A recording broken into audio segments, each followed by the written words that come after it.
Do you see MVP Caitlin on the rise? Absolutely. I think she's ready for that. She was already top 3, 4 in voting last season. Mm-hmm. She's right there. She's right there.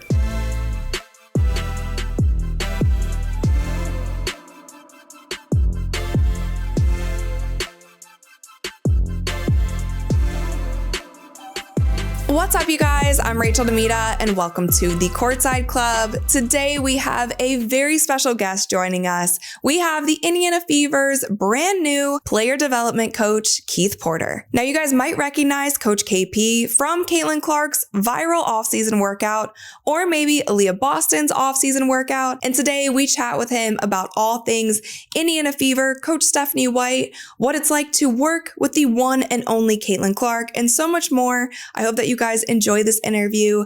So without further rambling, let's jump right in. Coach Keith, is that what they call you? Is that what they call you? KP? Okay. Yeah, KP. Welcome to the Courtside Club. Thank you for joining us. Thank you for I know that our Courtside Club audience is going to be so stoked to see you because we have been breaking down your workouts from afar, and it has been really fun. Yeah, thank y'all for the love, man. I watched the videos as well. I just appreciate the love, being a new coach in this industry and like seeing all the love people are giving me, man. It's a blessing. And a brand new gig. Congratulations on that with the Indiana Fever. It's been a little over a month now? Yeah, about a month. Yeah, about that. Okay, fill us in. How's it going?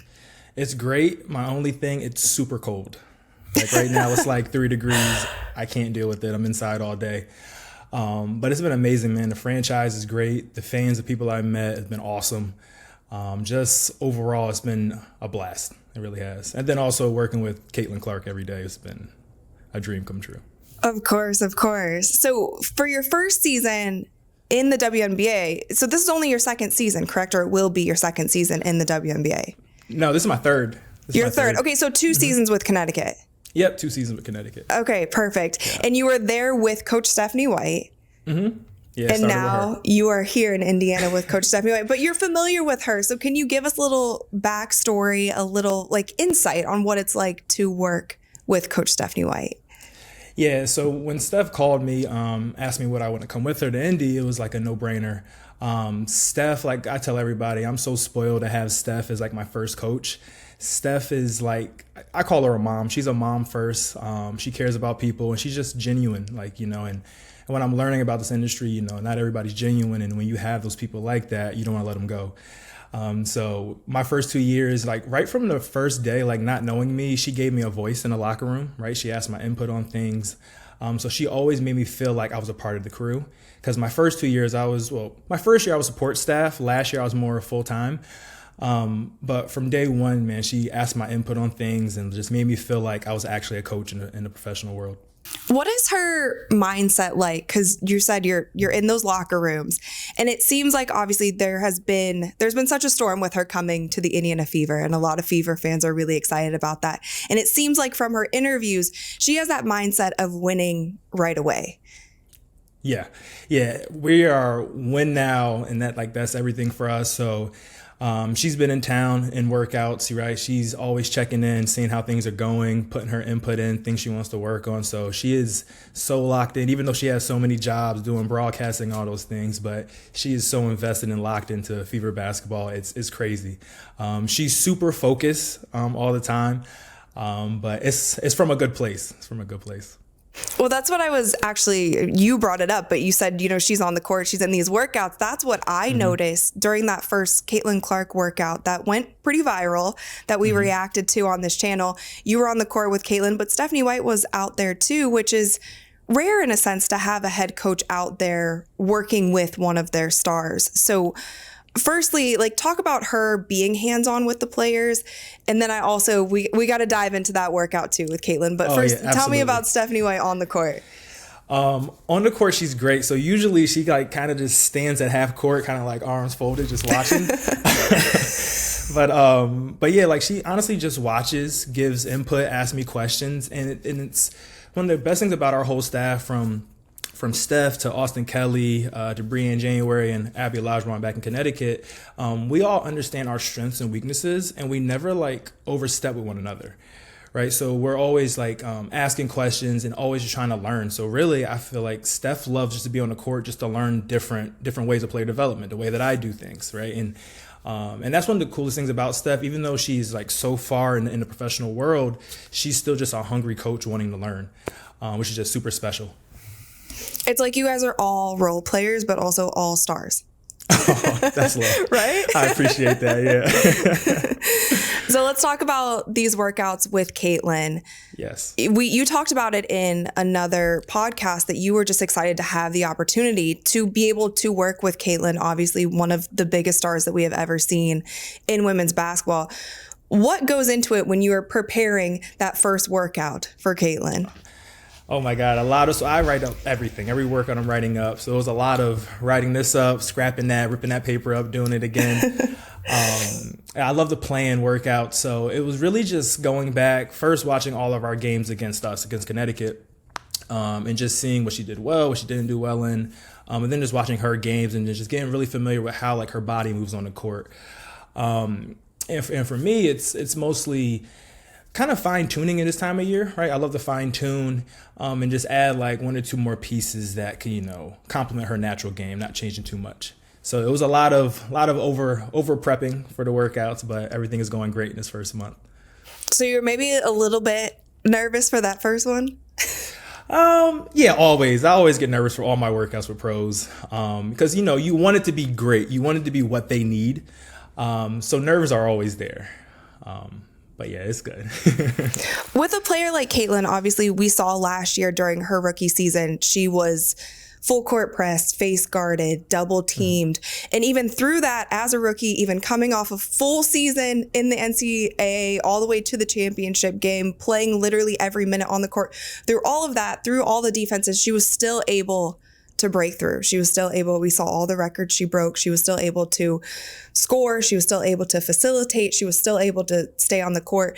What is that thing in her game that can just make her absolutely unstoppable? Because she was near unstoppable last season. Mm-hmm. So, all right, I give y'all a little bit of what we're working. I can't give you everything. I got to wait until the season. I understand. Till the season comes. But for her, like, just pace, like the stuff you guys seen in the workout, right? A lot of pick and roll work.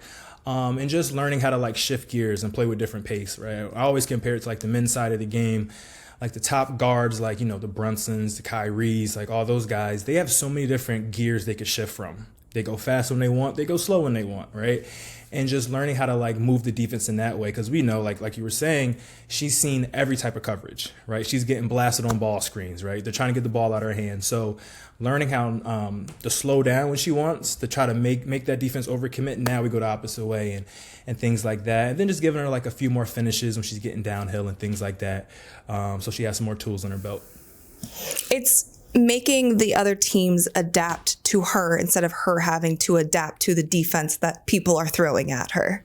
Absolutely, it reminds Coach. me. Absolutely. Put me out there. But you talk about that tempo too. I think that will play into the longevity of her career as well. Because when you talk about stuff like that, it reminds me of Kobe, actually, because I feel like he mastered that throughout his career of picking and choosing his spots. And he had that endless motor, but he wasn't a guy who every time down the court was sprinting or using, his full dunking ability or obviously it's a little bit different in the women's game, but using all of those explosions every time down the court, as we see maybe a player like Russell Westbrook plays a little bit more on kind of this 100% all the time, which also works for him. But somebody like Kobe has that finesse. And then when he was getting on to the later days in his career, I feel like it kept his body safe as well. Yeah, absolutely. So is there anything that has surprised you about working with Caitlin? I feel like my family, everybody's like, how's Caitlin? Oh. The first thing I tell everybody, which is super cool about her, is being so young, right? Being 22, being so young, but also being so mature, right? And it's the weirdest thing, because it's like almost you forget who she is because of how like relaxed and reserved she is as a person. So it's like until you go somewhere, you're like, oh my God, like the entire world wants to see you, right? Like until like, you see her sitting next to Taylor Swift at a football game. Exactly. Like that is so big time. It's crazy. But she's just a hooper. Like she's so just down to earth and chill. Like just an awesome person. Like she's a world-class athlete, but even better person that I've seen in this 1 month of being with her. That was the thing that was so special to me. Like I can only imagine me being 22 with the entire world wanting pictures and everything with me. Like I wouldn't be this level-headed. Like, but for her to be so young and be so mature, man, that's special. That's a testament to her family, to her parents. Yeah, it's a lot of pressure. It's a lot of eyeballs. Obviously, us on this show, we've followed her throughout her, rookie season. And I've just been so impressed by how composed she's stayed. And we haven't seen, with young stars, I think of like LeBron James. I'm from Akron, Ohio. I've been watching LeBron play since he was in high school. I saw that hype train come. Even when he entered the NBA, social media wasn't what it was at the time either. And that's like a whole nother level of pressure that a lot of these young players have to deal with. And I've just been really impressed by her composure through it all and ability to perform on the court, because it doesn't seem like any of that has trickled into her laser focus. Maybe, Coach Stephanie White has that too. You said she's laser focused. Locked in. Yeah, but that's been really cool. Can we talk about Aliyah Boston a little bit? Because Absolutely. that workout that you guys had looked really fun.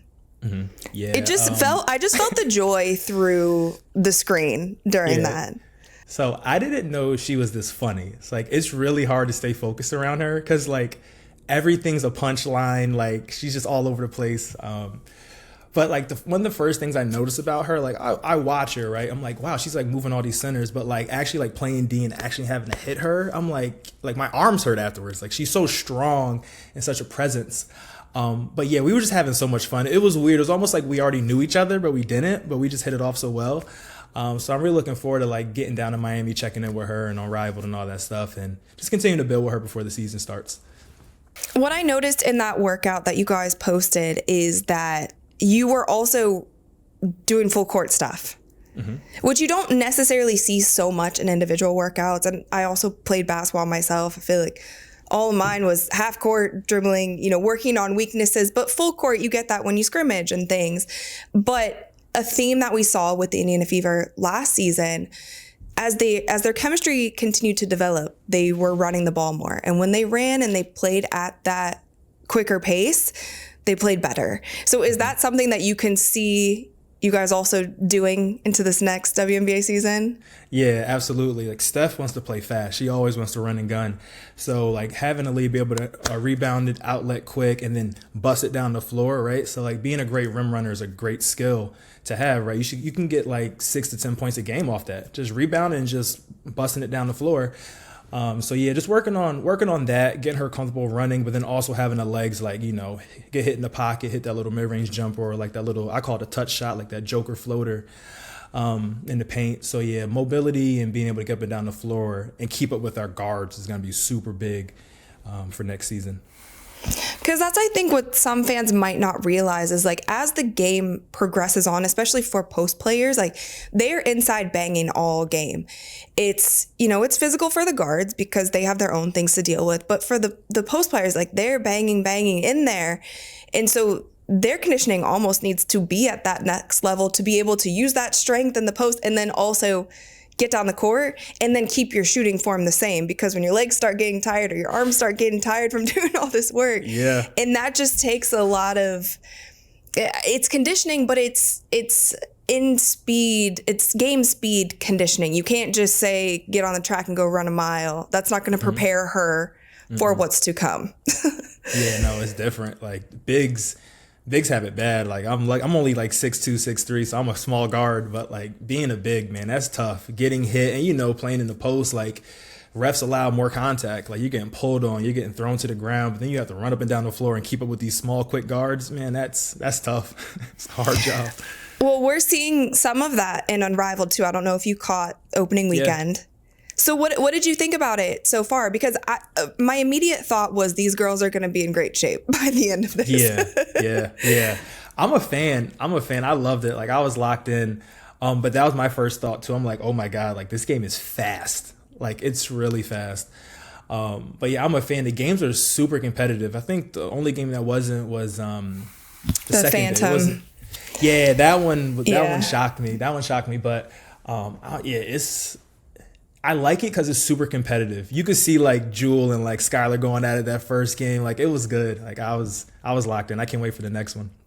I think that's going to be one of the funnest things about that league is for fans who are fans of certain players. Like, we are going to get to see matchups that we wouldn't get to see in such a spotlight in a 5-on-5 WNBA game. Do you know what Absolutely. I mean? Yeah. So we're going to get to see, because it does, in a sense, expose some weaknesses in players as well, because you don't have as much help side defense, or if you're not that great of a one-on-one, if you can't create your own shot, or if you're a little slower, if your first step's a little slower, those little things might get exposed a little bit on a stage where you don't have, those two other players, and it's a shorter court too. So yeah, you're on an island by yourself out there. Right. Yeah, but I'm super excited too about just the fact that they have, some of the top player development coaches on the planet, where these players, the best players in the league, could really sit with them for 2 months and just work on their games, right? Because like that's not normal for the W. Usually these players are going overseas doing these things. So to be able to just sit in the States and just work on your game, work on your craft, man, that's going to pay dividends down the line just for this season and the future seasons of the league. Let's bring it back to the Fever for a second. Are there any other players that you've gotten to spend time with, train with? Nah, it was just CC and Aliyah and AB. So you guys let us into those workouts so soon. I feel so honored. Yeah, nah, that's love. I think that was my first day with CC too. Oh, really? Yeah, wow. And I didn't even know it was gonna be recorded or anything. You didn't know it was gonna get like 4 million views in a few hours. No. And I'm not used to that at all. Like, my phone was blowing up. They're like, oh my God, people are like breaking down your workouts. I'm like, what? I'm usually looking at other people's workouts and trying to take things. And I was like, oh my God, like, so this is what it's like being around like, stars of that caliber. But yeah, that caught me off guard. That video went viral. I don't have a Twitter, or I don't have X, so like I didn't see all of it, but people were telling me all the comments and stuff. Sometimes it's better, you don't even, it's cooler. It's like, I don't even have social media. People are just watching me and I don't even know. I'm that big of a star, Oh, no. Not me. Okay, so you're telling me everyone's humble at the Fever. That's why they brought you over. Oh, absolutely. No, that was cool to like get that little insight. So this is your first season, obviously, with the Fever, but you have had 2 seasons in the past with the Connecticut Sun. What is the typical off-season kind of training schedule like with you when you team up with these players and are kind of ramping them up for season? Yeah. So it's kind of changed over the last 2 years. So when I first got hired, there was a lot of work with DB. When she was home, DeWanna Bonner. DeWanna Bonner. So when she was home, we would work out like twice a day. But usually it depends on like the players' like schedules, right? So half the league goes overseas, right? So whenever they come home, whatever, for holidays, whatever it is, we try to like squeeze in a week of workouts, try to go once or twice a day. And right before like I left Connecticut, me and Marina was working out every day. So like it changes, depends on the athlete, depends on what they're doing, but usually, cause I'm usually like always available, it's pretty much every day. You have your 5 or 6 days on, 1 day recovery or whatever, but, for the most part, it's everyday grind in the off season. We get into it. And so for you, it's, your title, player development coach. Is that you going in, watching film, you're breaking down what you see, and then Coach Stephanie White is kind of giving you that grace to be like, hey, you tell us what you think they need to work on, what they need to improve on? Or is it collective? Is she coming to you and being like, I think so-and-so could work on their mid-range. I think this player's left hand needs some work. Yeah. What is that like? Yeah, so it's a mix of both. So what I've done, I do like player breakdowns. So kind of like last year when we had like Olympic break in the middle. So I made a breakdown during Olympic break for like the second half of the season, and then off season I always make breakdowns. So like I break down the whole season, percentages, comparing positions to like the top of the league, seeing where they're getting their shots at, right? And then just putting together like a plan of like, okay, I think we need to add maybe this finish, and we need to hit these corner threes more. and I break down everything, make it like a little PDF, and then I send it off to Steph and the coaches, like, hey, what do you guys think? Give me some notes, give me some feedback. And then they give me whatever they want to add to it. And then I also send it to the players and ask them how they're feeling about it. Because I love to collab with everybody. Not just being like, okay, we're going to do this, this, and this. Like, no, like, how do you feel? Right? Like, I want to make this the best possible experience for everybody involved. Right? I don't want to force you to do things, but I want you to understand why we're doing it. So like when we're doing everything, it's super important to teach them and inform them and like, okay, this is why we're doing this because you have this problem over here. And like, oh, I get it. And now it just makes them want to do it even more. Because, you know, with pros, sometimes you got to, you know, kind of beg them to do things and stuff like that. But just, you know, just talking, communicating, and collabing is everything that I do as a coach. Have you worked with, I know I've heard some of your interviews where you say you have worked with some men's players as well and train younger kids as well. Mm-hmm. Have you noticed a difference with training men and women, just of learning styles? Yeah. So like I started training in 2020. So I own a gym in Connecticut, progression training. So yeah, like I was all about I'm really big on the youth. The biggest difference I would say, I hate to say this for the fellas, for the young boys out there, is young girls and women just listen better and they pick things up quicker. I knew it was going to be that. As I've asked coaches before, and they say the girls just listen better. They really do. They lock in. They're not goofing off on the side. That's the truth. It's an honest answer for me. And that goes to the pros too, yeah? Yeah. Oh my God. Tell us about some of your favorite players that you worked with in Connecticut. Oh my God. Honestly, I love everybody, but not even give you like some vague answer like that. But I really do love everybody I work with. But people who really stand out to me that like mean a lot, like Dijonai, like that's my dog Nay. It was so sad like leaving her because like she was one of the first athletes I worked out with in Connecticut.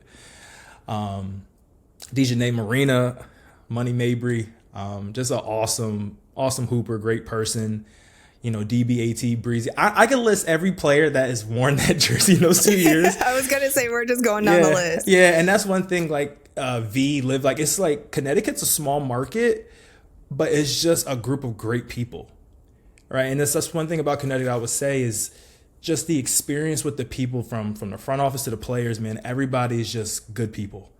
So, like, I'm going to miss everybody. But I'll say like, Marina's the last person I worked with, and it was super sad having that last worker like, hey, I'm sorry, I have to leave because I work for another organization now. But you'll see her in Miami. I will. She's out there cooking. She's working on her. I don't know if you've seen it on TikTok and things, but they have her. They have her getting her chef on. She's making macaroni and cheese pasta for all the girls. Yeah. So. Yeah, I need to text her about that because I seen how she was holding that cheese grater. Yeah, she was struggling a little bit, but yeah, I gotta call her and talk to her about that. Yeah, we gotta fix that technique. Yeah, no, that's been cool though with Unrivaled to kind of see more of these women's personalities because I feel like obviously there was this huge spotlight just thrust on the WNBA this season, and a lot of people, it was their first time tuning in. It was their first time seeing any of these players, and you see what happens on the court, but you don't necessarily know too much about the player, but you start maybe to judge them about how their play is on the court. And funny enough, I can say this with confidence, and Dre knows this, but Dre, I remember when my dad used to watch him in the NBA, he used to say he's such a mean player. Like he thought that Dre was mean just because of the way he played defense and he was kind of locked down. And when he played kind of focused and wasn't that animated and stuff. And then obviously like now him and my dad are really close. My dad loves him and thinks he's the sweetest guy. Yeah. And I feel like there were some situations like that. And even with the son, because you guys were a problem on the court. Like you were tough to manage on the court and you were pesty and you would get in their faces. And especially in DB being one of them, Melissa Thomas being another, Dijonai being another. Some dogs. But I like to hear you say like from the backside what these women's personalities is like and what they are truly like off the court. Because I think, some fans are quick to judge in that regard as well. Yeah, to touch on that, I told Marina, I was like, yo, like I always heard so much about you being a hothead. Like, where's all that at? She's like, I don't know. And it's like that little bit of time I had from when she got traded from Chicago, I'm like, man, like you were just like a coach's dream. Like you're always in the gym. Like if we have a 10 a.m. workout, you're there at 8:30 getting your treatment, doing whatever you got to do, right? And just being a pro and just wanting to get better and learn and understand, hey, like I know I'm not good at this. What can I do to fix this area? And just being an awesome person. So like, yeah, I know it's hard for fans because all you see is like what the media shows the person. Like, you know, when you're in your job and you're being competitive and your adrenaline's rushing, like, yeah, people are going to seem crazy and all this other stuff. But like at the end of the day, they're just people just like us, you know.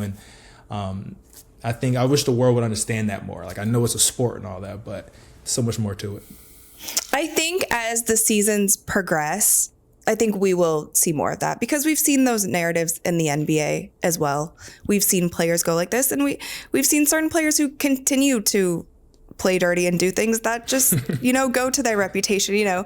But I think that obviously it was a crazy spotlight for year one. I think it was great for the WNBA, the amount of new eyeballs that came to the league. I think this next season after this is going to be even bigger, and I'm excited for that. But I do think some of this drama and like media narratives that we've seen are also going to settle in, and we can get back to the hoops of it all for sure. I can't wait. Yeah. So before you got into, you said you started training in 2020. Before that, you were a college player and you played a little overseas. Mm-hmm. How did this whole coaching training profession come about for you? God, honestly, I never wanted to be a coach. So yeah, like I was saying, I legit started training in 2020. So I've had a very accelerated journey, you know. So honestly, I don't know how it really started. It was crazy. So let me take you back. So I graduated high school in 2013. I'm from New London, Connecticut.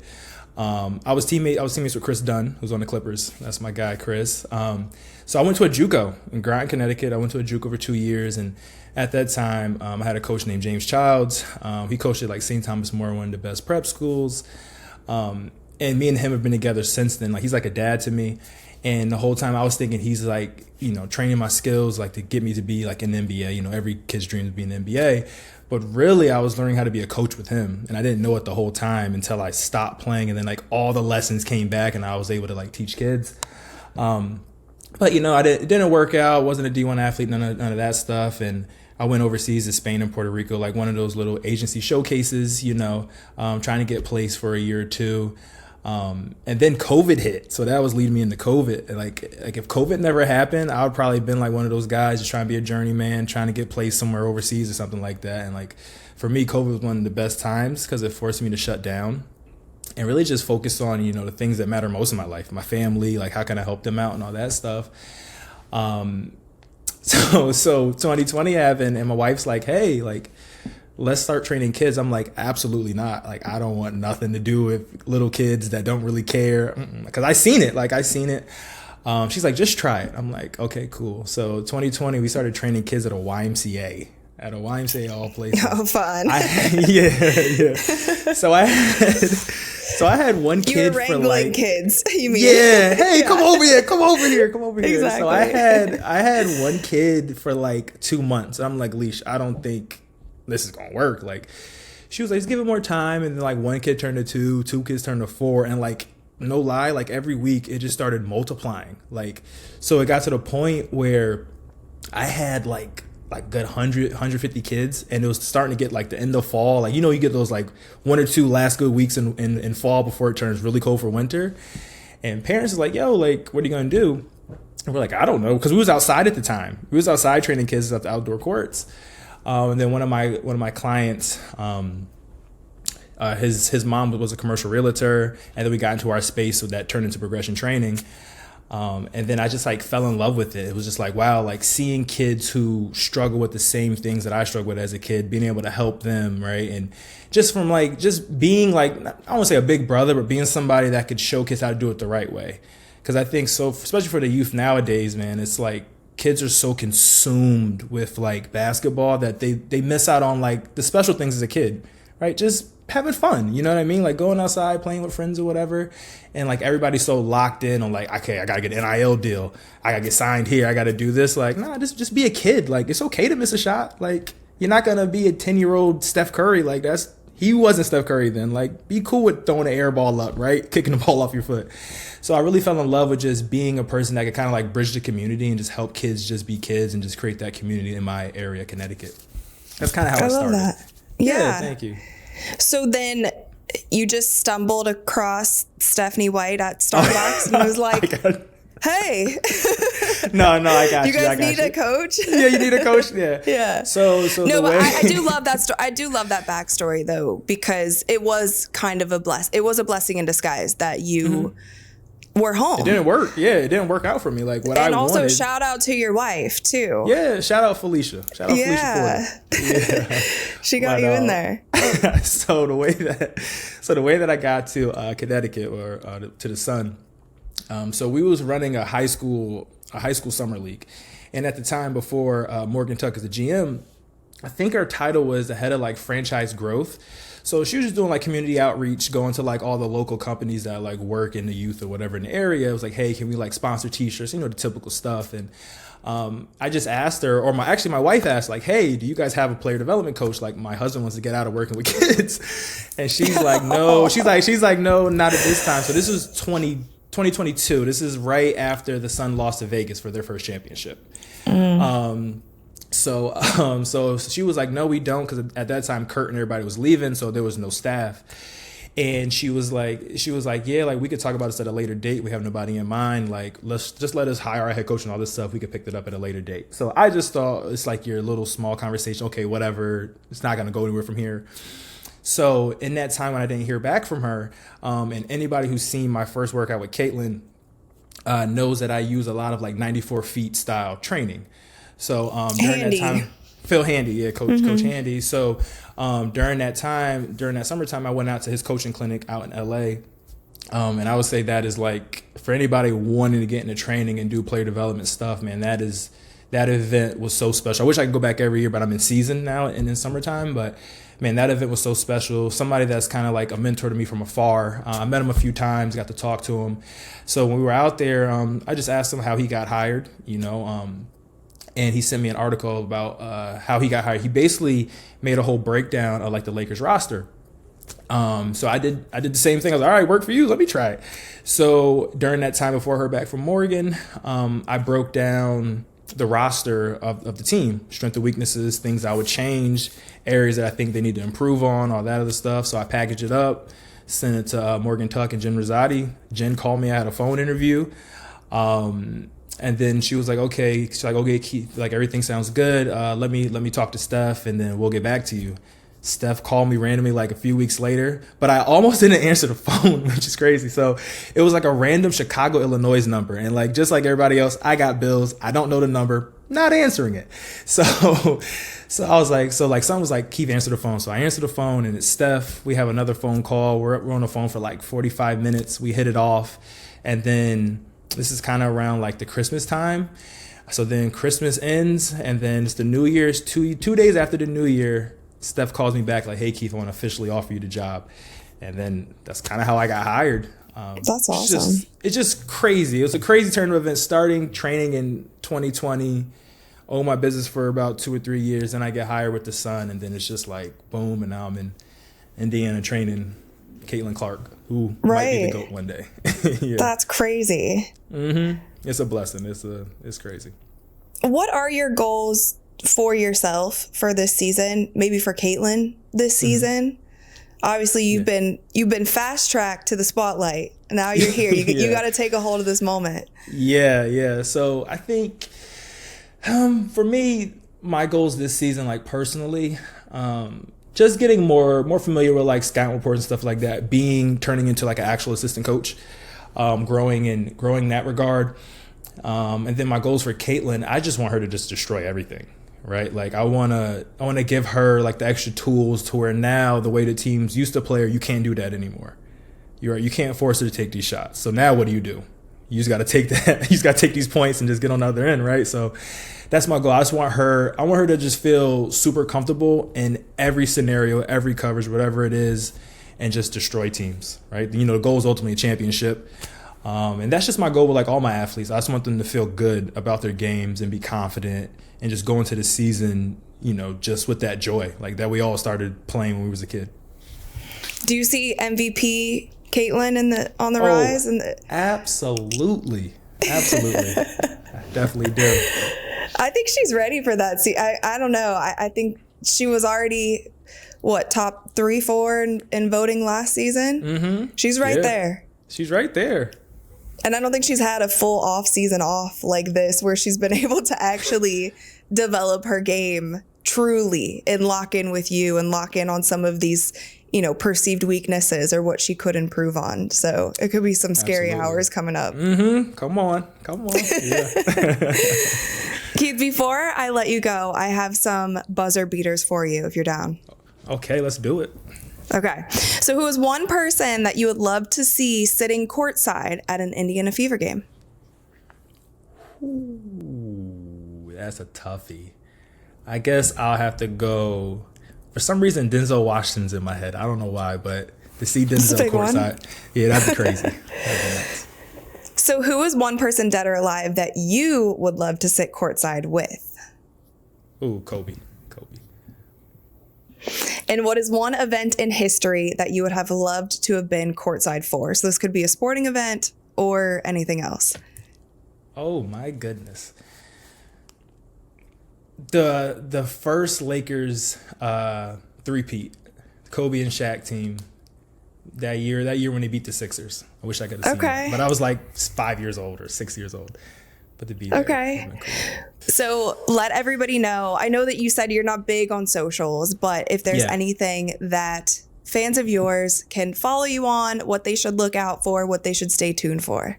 Yeah, absolutely. So my Instagram is KeithPorter_8. That's my only social media. I'm not big up there besides that, but follow me there. I need to start posting more of my stuff because social media is a big part of what I do. We want more workouts. More workouts, yeah. You should have some more coming real soon, so fingers crossed on that. We should. If I'm in Indiana, would you do a workout for me? Oh my God, I would love to. Really? Yeah, 100%. We can set that up. I'll pull up. That would be so much fun. I'm so rusty. I don't think I've played. I don't know when the last time I played. Probably the last celebrity game is when I've actually played. But I'm down to do drills anytime. So let's do it. Get you a little 10-day. Let's do it. Yeah, I'll help you with your social media. Please. We'll film my workout. We can post on Reels and things. Yeah, that'd be a good trade-off right there. I love it. Perfect. Okay, so aside from Instagram, anywhere else? Nope, that's it. Yeah, that's all I got. Mm-hmm. Perfect. And stay tuned, obviously, for the Indiana Fever this year. You guys are going for a chip right off the bat. I see it in Steph's eyes. She's like, we want to win now. The organization wants to win now. You guys have a new practice facility coming. Mm-hmm. Thing is crazy. I can't wait. Those pictures, I'm like, oh my God. It looks insane. Yeah, I know. It's going to be so special. You'll never leave. Never going to leave. I'm here forever. Your poor wife is going to be like, Keith, are you ever coming home? Like, no, nope. They have a room for me here. Exactly. I have an office. Yeah, for real. Cool. Well, thank you so much once again for joining us. I really appreciate it. Absolutely. Thank you for having me.